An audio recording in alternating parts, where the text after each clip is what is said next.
Welcome back, folks, to Let's Play Secret of Evermore. In the last part, the dog and this frog were in an intense staring contest. And in this part, I will break it apart by smashing that frog in the face. Ooh, yeah. So yes, the environment has changed a bit. It's become more swampy. Now, I would actually like to ask this question, you guys, because I don't know the answer. What the hell is the difference between a swamp and a marsh? I remember hearing this question in Vice City, like, it was that one guy who was like talking about who were real Floridians or whatever, and one of his arguments was some people just don't know the difference between a swamp and a marsh. Those people aren't real Floridians. And I'm like, what the hell is the difference between a swamp and a marsh? Like, a marsh just sounds more wet, but who the hell knows? It's just a question I like to ask. So anyway, we got a little more of a, obviously a swamp, but also kind of a river feeling. Oh, hey, pedal. There's, in general, just a lot more water, and this feels a lot more wild, as opposed, or this feels a lot more alive than, say, Bugmuck, where everything felt dead. Which I guess was the point. And this dog is kind of going all over the place when it comes to sniffing. I think he has allergies. Alrighty then. Alright, now we've explored this area. And now this is a mechanic that, if you didn't know this, I have to wonder, like, how well some people got, if people got stuck on this mechanic. And it's the fact that you have to kind of guess ahead of time where certain things are. For example, this is one. Hold on. This is one pole, or this is one leaf, or whatever. You can stand on it, and the rest of the path will follow. This event pretty much becomes the clue of this entire next area, is the fact that you have to deliberately trigger things by walking onto them. It may seem kind of weird. I mean, you'd think you'd sink like a brick, but whatever. Time for more dog casting. Shit! Oh yeah, that's another thing that I've demonstrated in some of the glitches. If you switch to a partner and that partner is too close to the edge, by default they will automatically they will automatically basically enter the other area that they were just walking out of, or the other area that they're very close to.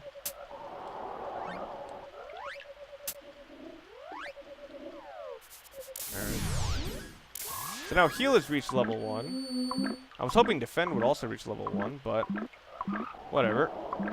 Anyway, now I'm at full health. Now I'm checking out this secret area. In actuality, this secret area will not make us go ahead of time, but it will give us extra items. Alright. Whoa. Alright. And this game basically, I'm not sure if it teaches you this, but it forces you to basically learn the mechanic that you will need to kill everything. Well, not necessarily absolutely everything, but you'll need to at least try to kill everything. These guys are kind of tricky because they're deceptively good at frickin' killing you. And that is the signature of the mechanic. Killing an enemy will automatically put up a path start. Alright. So now it's time to apply more defense. And more heals. Alright.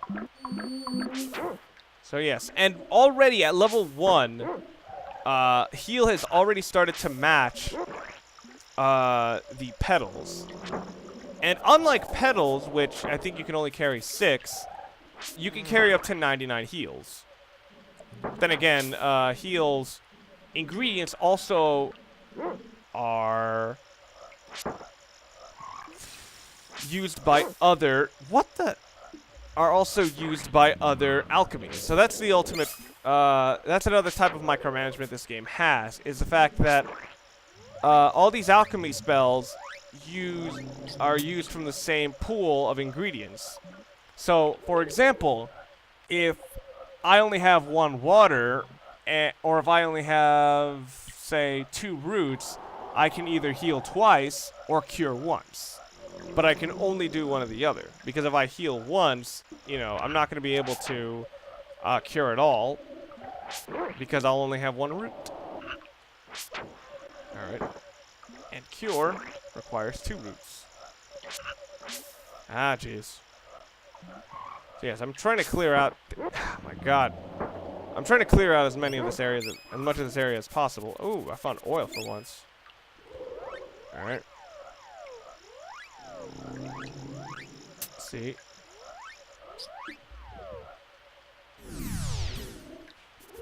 Okay. Whoa. Alrighty then. Oh, that was a terrible accident. Yeah, that one of those moments you click the buttons in the wrong order. Anyway. Ooh, double combo. Alright. So now, let's keep moving. Ah, Titty Master Dean Ambrose reached level 10. And now we reach a shortcut that isn't a shortcut at all. And I'm guessing the reason they're bringing up all these shortcuts is not really to actually be as rewards, but basically as to bring in the idea of, hey, if you're getting lost, it might be worthwhile to try and deliberately kill some of these enemies. Alright. I probably should have taken more time out to try and grind up my levels on my spear. Oh! Wow! Speak of the devil. So now my horn spear has reached level 2. I can charge it up. And... skadoosh. Oh, come on. So yeah, that's the other thing about the horn spear. I kind of wish this thing charged faster. But here's another thing. Me and this frog are on 2 different levels. And yet, I can still hit him with a thrown spear. Ooh, and I get pretty good damage. Now, Blimp is actually this way. But I can't go this way. So let's just keep going. Basically, the entire design of this area almost seemingly was trying to get you lost. It seemed as if it was deliberately intending that you had to lose your way and try to forcefully basically hammer yourself through all this to look for new solutions. I can't tell whether that's good or bad design, because at least it gives you a lot of options to go. And hell, if you think ahead enough, you can actually, there's a lot of good places to try and go. Or if you think ahead enough, there's a lot of possibilities that can make this a lot shorter. Whoa. Alright. I still want a level 3 spear. Not that I think I'm going to get it before I enter this area. Or enter the next region. But that'd be nice. Alright. Whoa. Ah. Alright. See, this is very nice with annoying enemies, as I'm sure you can tell.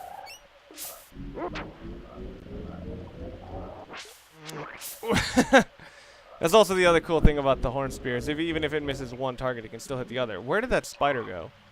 But anyway, as I said, not really much way of going forward, even though I know the way ahead. So, if we can move on. Just come in here. Alright. Whoa! Right over that guy's head. Oh, jeez. Alright. Dog being quite useful. Ah. Alright.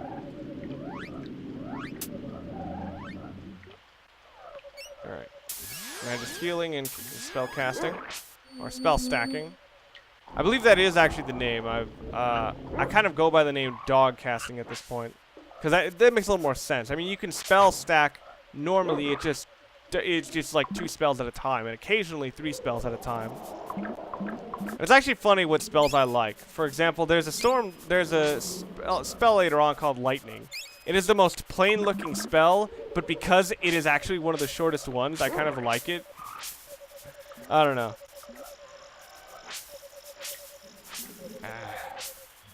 The dog can also be really frustrating when it comes to where he's sniffing. Because it just kind of does whatever the hell he wants. Oh, whoa, never mind. He doesn't do whatever the hell he wants. He has reasons. Dogs have reasons. Dog has reason. Alright. Anyway. Now we're exploring the swamp here and getting all this water. It's not exactly pure water, but whatever. And you'd think there would be a lot more of it, but whatever. Oil. Anyway, come back up here. There's a scary looking frog. Thankfully my horn spear can let me take care of it. Alright, where am I at now? Why? I'm right back where I started. Wunderbar. Alright, so I can't actually remember what the fuck way to go. Alright. So anyway, now we come in here. And is this where I came? Yeah, it is. Okay, so the way I forgot to come was actually up here. You were intended to come in here. Alright, and I said before that deliberately getting your player lost by design is always a weird sort of bit of design, because you can make a world feel big, and you can make a world feel almost imposing that way. But at the same time, you're going to annoy the shit out of your player if they're accidentally going in circles. Alright. Oh my god.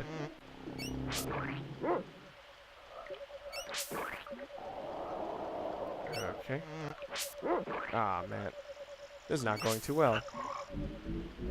Come on. Oh my god! These guys... The thing is, all enemies have stats of a certain kind. And some of them, I swear, have ridiculously high evasion. But then again, my stat for actually hitting is surprisingly low. You'd think I'd be something in the 90s range, but if you look at my actual stat, I believe it's 33. It's like 35.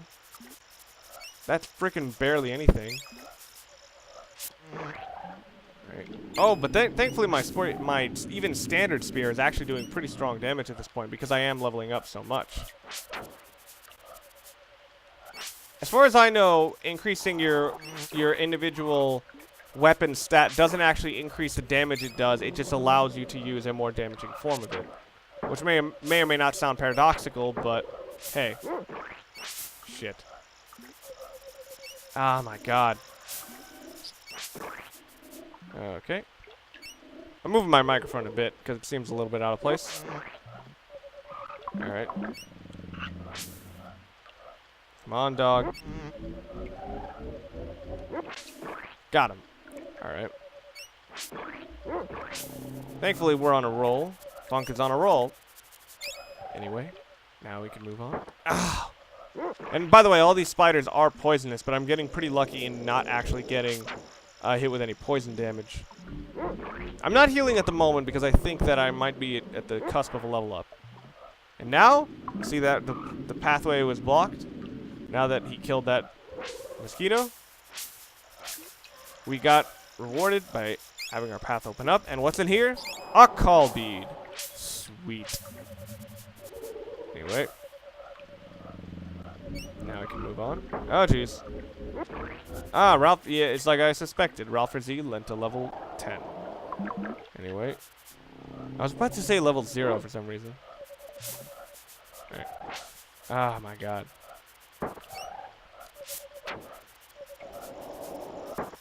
Yeah, we did get... Okay, looks like I did get poisoned. Alright. Time to start dog stacking spells. Since leveling up Cure doesn't have any benefits, I'm only going to use ones. Alright. Ooh. Spell stacking has hilariously weird visual effects because when you do it with multiple different spells, everything just kind of jumbles up because, as I said, the palette used is just kind of wonky. Alright, and now? Ooh. Okay. So now we're on the edge of the swamp. We have our way into... Actually, no, we have our way into the heart of the swamp. We're at the edge of the center, if that makes any sense. And now, might as well catch up on how far exactly I am in terms of weapon skill. I'm actually only about a quarter into the 3rd level. So, I got quite a bit of time ahead of me. And my dog is actually very, very close to getting to level 2. Because of this, I'm gonna enter this area, and ooh, look at that moving coil. But anyway, I'm gonna enter this area, and I'm gonna say this now. For the next part of Let's Play Secret of Evermore, I'm gonna let my dog level up his attack to level 2. So anyway, after a bit of a grind, we're gonna see you guys then. Before I want to leave off this part, I guess I should probably acknowledge the very obvious shortcut. You can kill the Frippo from across the river. So yeah, you don't need to go to all that way to unlock the bridge. Still, you're not going to get the call bead.